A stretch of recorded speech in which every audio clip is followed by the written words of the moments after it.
Three Enjoyable Short Tales. A Tongue Twister Tale by S. E. Schlosser.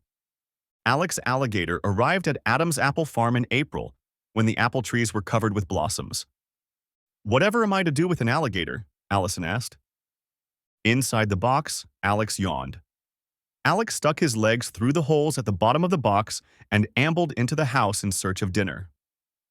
"Oh, no you don't," cried Allison. "You cannot live in the house. You are to stay in the stream behind the apple orchard." Allison put Alex in the small stream. Then Allison put a strong fence around the stream, so Alex did not try to eat Mrs. Adams' chickens.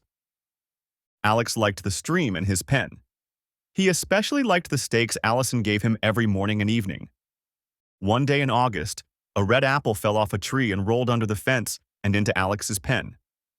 Alex sniffed it a bit and then took a bite. It was the most delicious thing Alex had ever eaten. Alex slipped under the fence and ambled into the apple orchard. Alex found a line of baskets sitting under a tree. Alex ate all the apples in the baskets. Then he wandered under another tree and ate all the apples in the baskets he found there. He was very happy and very full. He went back into his cage. Allison came by later with his steak. Alex sniffed at it, but he was not very hungry. "Do you know what someone did, Alex?" asked Allison. Alex yawned. "Someone stole all my apples. They knocked over the baskets and stole the apples. If it happens again, I'm calling the police." That night, Alex had a very pleasant dream about apples. After his steak the next morning, Alex slipped under the fence and out into the orchard. There were a bunch of people climbing up and down ladders with baskets. Alex watched for a few moments. Then he realized that when the people came down the ladders, their baskets were full of apples. Alex wandered over to the closest ladder. A small girl descended with a basket full of apples. Alex grinned at her. The little girl screamed and dropped the basket. She ran away, yelling for her mother. Alex stuck his head in the basket and began eating apples. He heard voices coming towards him. "Now, April, you know what I've said about fibbing? There are no alligators in this orchard," said April's mother. Alex pulled his head out of the basket and grinned at April's mother. "Ah!" she screamed. April and her mother ran away as fast as they could. Alex walked over to another tree. A man was climbing down the ladder. He stepped on Alex's back. Alex grunted and tried to walk away. The man looked down at Alex and yelped. The man dropped his basket and ran toward the house. Alex ate all the apples in his basket. Just then, Allison came running into the orchard. "Alex!" she yelled. Alex took one look at Allison and bolted back into his pen. Allison followed him. "So you're the one who ate all my apples," she said. "I'd better fix your cage." Once Alex's cage was fixed, he could no longer go into the apple orchard. Alex stared longingly at the trees full of apples. At dinner time, Allison brought Alex a steak as usual. "You are a bad boy, Alex," she said. "But I can't blame you for liking apples. I brought you a surprise." Allison went outside the cage and picked up a basket. It was full of apples. Alex ate all the apples before he ate his steak. Allison laughed. "I'll bring you apples every night, Alex," she said. That is exactly what Allison did. Brer Fox catches Old Man Terrapin. A Georgia folktale retold by S. E. Schlosser. Well now, Brer Rabbit had made friends with Old Man Terrapin, a big turtle that lived in the pond near his house. Brer Rabbit and Old Man Terrapin liked to pull tricks on Brer Fox, and that rascally fellow got pretty mad about it. Since he couldn't catch Brer Rabbit nohow, Brer Fox decided that he'd get even with Old Man Terrapin instead. He started walking beside the pond every day, hoping to find the turtle out of the water. One morning, as he was taking his daily stroll, Brer Fox saw Old Man Terrapin sitting right in the center of the road. The old turtle looked hot and bothered about something. He kept shaking his head back and forth, and he was panting like he was out of breath.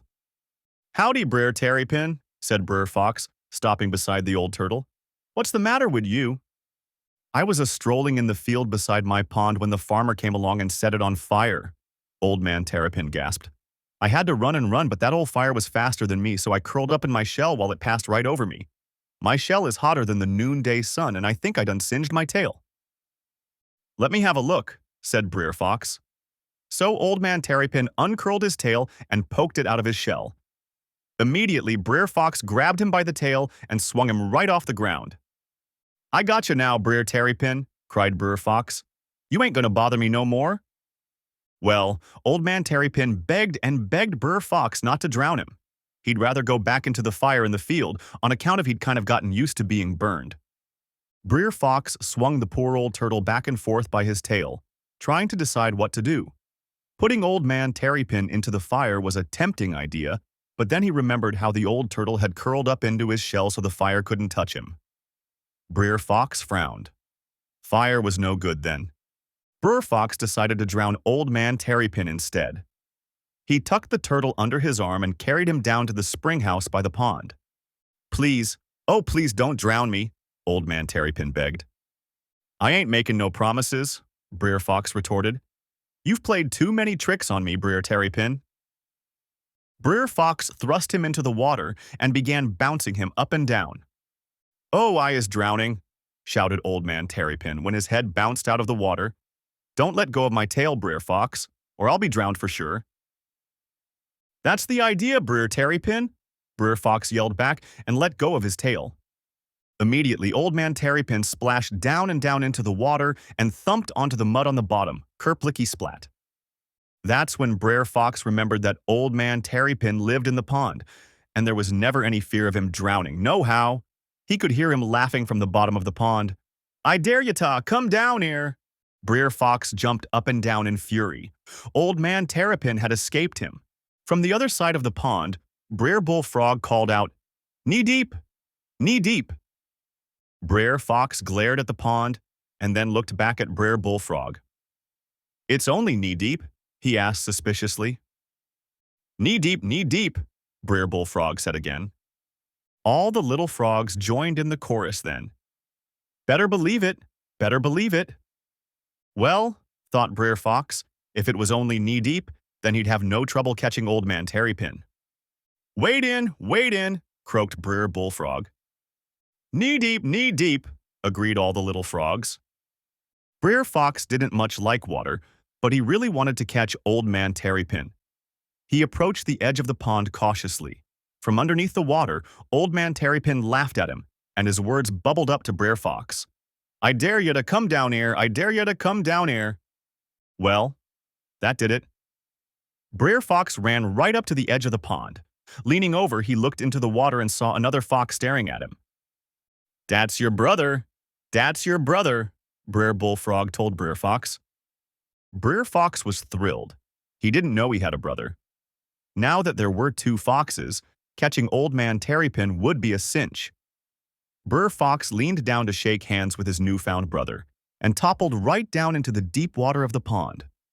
All of the frogs laughed and laughed at the trick they had played on Brer Fox, and Old Man Terrapin started swimming up from the bottom of the pond, his red eyes fixed on Brer Fox's tail. Brer Fox knew that the old turtle wanted to pull him down under that water and drown him, so he learned to swim mighty quick. With much splashing and squirming and kicking, Brer Fox made it to the edge of the pond, where he jumped out and ran away as fast as he could, while Brer Bullfrog laughed and the little frogs shouted with glee. The last thing he heard as he rounded the corner was the voice of Old Man Terrapin calling, "I dare you to come down here." Brer Fox never messed with Old Man Terrapin again.